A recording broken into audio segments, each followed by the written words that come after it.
بسم اللہ الرحمن الرحیم۔ السلام علیکم معزز طلبہ کرام، آپ سب کیسے ہیں؟ آج ہم نور الانوار کے سبق نمبر 161 کو پڑھیں گے، اور آج کے ہمارے سبق کا عنوان ہے عام کا بیان۔ آج کے ہمارے سبق کی عبارت ثم لما فرغ المصنف عن بیان الخاص سے شروع ہوتی ہے۔ عبارت اور اس کے ترجمے کی طرف بڑھتے ہیں۔ تو آج کے سبق میں بالخصوص جو ہم چیز سنیں گے وہ عام کی تعریف اور اس کی بعض قیودات کے جو قیود ہیں ان کے فوائد سنیں گے۔ تو سب سے پہلے عبارت اور اس کا ترجمہ کرتے ہیں، اس کے بعد باقاعدہ سبق کی وضاحت کی طرف بھی بڑھتے ہیں۔ مصنف علیہ رحمہ لکھتے ہیں ثم لما فرغ المصنف عن بیان الخاص باحکامہ واقسامہ شرع فی بیان العام۔ پھر جب مصنف خاص کی اور اس کے احکام و اقسام کے بیان سے فارغ ہوئے تو آپ عام کے بیان میں شروع ہو گئے۔ فقال، تو پس آپ نے فرمایا وَأَمَّا الْعَامُ فَمَا يَتَنَاوَلُ أَفْرَادًا مُتَّفِقَةَ الْحُدُودِ عَلَى سَبِيلِ الشُّمُولِ۔ عام وہ لفظ ہے جو برسبیل شمول ایسے افراد کو شامل ہو جن کی حدود متفق ہوں۔ فَكَلِمَةُ مَا عِبَارَةٌ عن لفظ موضوع لأن العموم لا يجري في المعاني والعام من اقسام وجوہ النظم وضعا كالخاص۔ پس جو کلمہ ما ہے اس سے مراد لفظ موضوع ہے، کیونکہ عموم معانی میں یہ عموم جو ہے وہ معانی میں جاری نہیں ہوتا، اور عام وضع کے اعتبار سے خاص کی طرح اقسام لفظ میں سے ہے۔ وَبِقَوْلِهِ يَتَنَاوَلُ أَفْرَادًا خَرَجَ الْخَاصُ، اور ماتن کے اس قول یتناول افرادن سے خاص نکل گیا۔ اما خاص العین فظاہر واما خاص الجنس والنوع فلأنه يتناول مفہوما کلیا او فردا، اور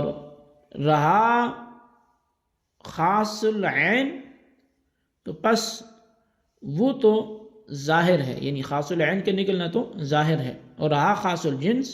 اور خاص النوع تو وہ اس لیے کہ یہ دونوں مفہوم کلی یا ایسے ایک فرد کو شامل ہوتے ہیں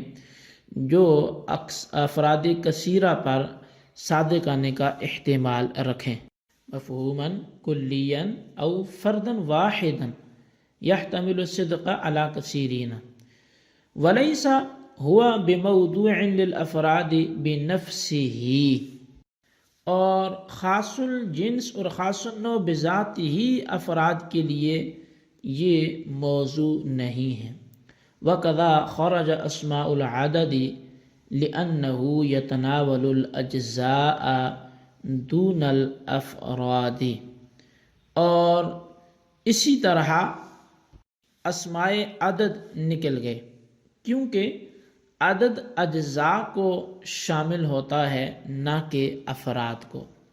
جی طلبہ کرام، یہ ہمارے آج کے سبق کی عبارت اور اس کا ترجمہ تھا جو آپ نے سماعت کیا۔ اب آئیے اس کی باقاعدہ وضاحت کی طرف بڑھتے ہیں۔ شارح فرماتے ہیں کہ جب ماتن خاص کی تعریف اور اس کے احکام اور اس کی اقسام کے بیان سے فارغ ہو گئے تو اب عام کا بیان شروع فرما رہے ہیں۔ چنانچہ فرمایا کہ عام وہ لفظ ہے جو علی سبیل الشمول متفقۃ الحدود افراد کو شامل ہوتا ہے۔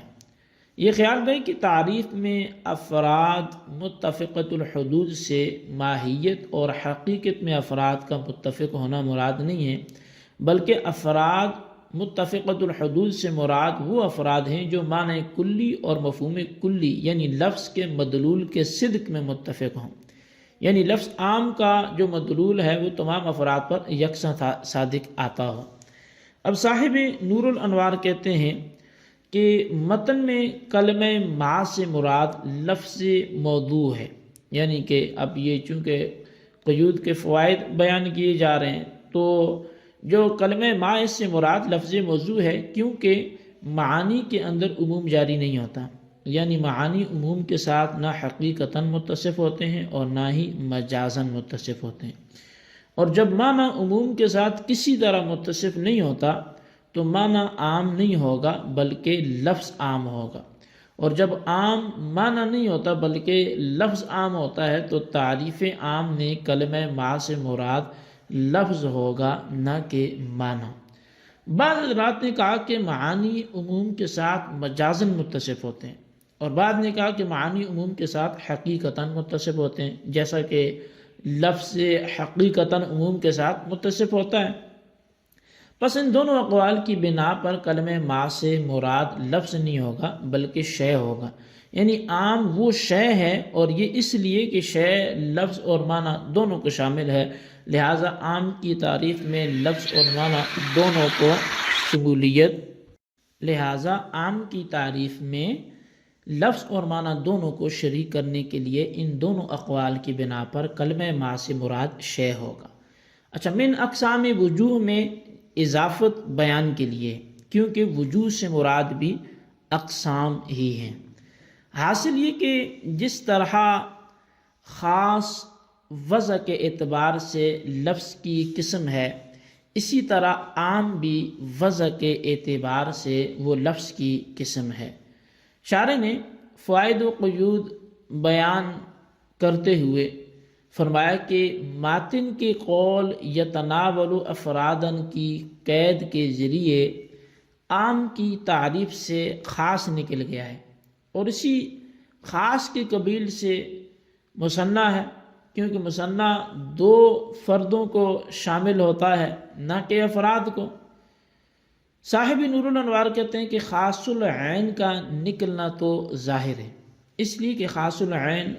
فرد واحد اور شخص واحد کا نام ہے، اور خاص الجنس اور خاص النوع اس لیے نکل جاتے ہیں کہ جنس کے بارے میں بعض حضرات کا مذہب تو یہ ہے کہ جنس مفہوم کلی اور معنی کلی کے لیے وضع کیا گیا ہے، اور بعض حضرات کا مذہب یہ ہے کہ فرد منتشر کے لیے موضوع ہوتا ہے، یعنی ایسے ایک فرد کے لیے موضوع ہوتا ہے جس کا اطلاق ہر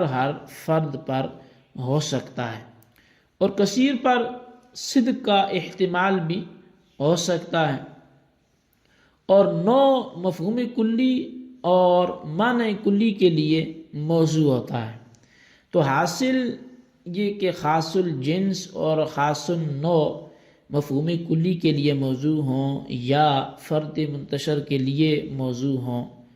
دونوں ہی صورتوں میں افراد کے لیے موضوع نہیں ہیں، اور جب افراد کے لیے موضوع نہیں ہیں تو یہ دونوں عام نہیں ہوں گے، کیونکہ عام کے لیے افراد کو شامل ہونا یہ ضروری ہے۔ تو شارح فرماتے ہیں کہ یتناول افرادن کی قید کے ذریعے اسماء عدد اور یہ ثلاثۃ اربعۃ وغیرہ بھی یہ خارج ہو جاتے ہیں۔ اس کی وجہ یہ ہے کہ عدد جو ہے یہ اجزاء کو شامل ہوتا ہے نہ کہ افراد کو، اور اجزاء اور افراد کے درمیان فرق ہے، اور اجزاء اور افراد کے درمیان فرق یہ ہے کہ اجزاء کل کے ٹکڑے سے ہوتے ہیں اور کل ان اجزاء سے مرکب ہوتا ہے، اور کل اپنے اجزاء پر محمول نہیں ہوتا۔ چنانچہ ید زید یعنی زید کا ہاتھ، اب یہ ید زید زید نہیں کہا جا سکتا، زید کا ہاتھ زید ہے یہ نہیں بولا جا سکتا، اور رہے افراد تو وہ کلی کے مصداق ہوتے ہیں، اور کلی ان سے مرکب نہیں ہوتی، اور کلی اپنے افراد پر محمول ہوتی ہے۔ چنانچہ زید انسان، زید انسان کہا جا سکتا ہے۔ بہرحال جب عدد اجزاء کو شامل ہوتا ہے اور افراد کو شامل نہیں ہوتا، اور اجزاء اور افراد کے درمیان فرق ہے، تو عدد عام نہیں ہوگا، کیونکہ عام کے لیے افراد کو شامل ہونا ضروری ہے۔ جی طلبہ کرام، آج کے لیے اتنا ہی کافی ہے۔ عام کی تعریف اور یہ یتناول افرادن سے پہلے تک کا جو ہمارا سبق ہے، اس کو آپ اچھی طرح ذہن نشین رکھیں، اور یہ جو وَقَضَى يَخْرُجُ بِهِ الْمُشْتَرَكُ لِأَنَّهُ يَتَنَاوَلُ مَعَانِيَ الْأَفْرَاد سے پہلے آپ اس کو اچھی طرح دہرا کے آئیں اور اس کو اچھی طرح یاد کریں، اس کے خلاصے کو اپنے رجسٹر پر لکھیں، بالخصوص ان سوالات کے جوابات بھی لکھیں۔ سوال نمبر 1 یہ ہے کہ عام کی تعریف بیان کریں، اور سوال نمبر 2 یہ ہے کہ اجزاء اور افراد کے درمیان کیا فرق ہے، تحریر کریں۔ اللہ تبارک و تعالیٰ سے دعا ہے جو کچھ ہم نے پڑھا سنا اسے یاد رکھنے کی توفیق نصیب فرمائے، آمین بجاہ النبی الامین صلی اللہ علیہ وسلم۔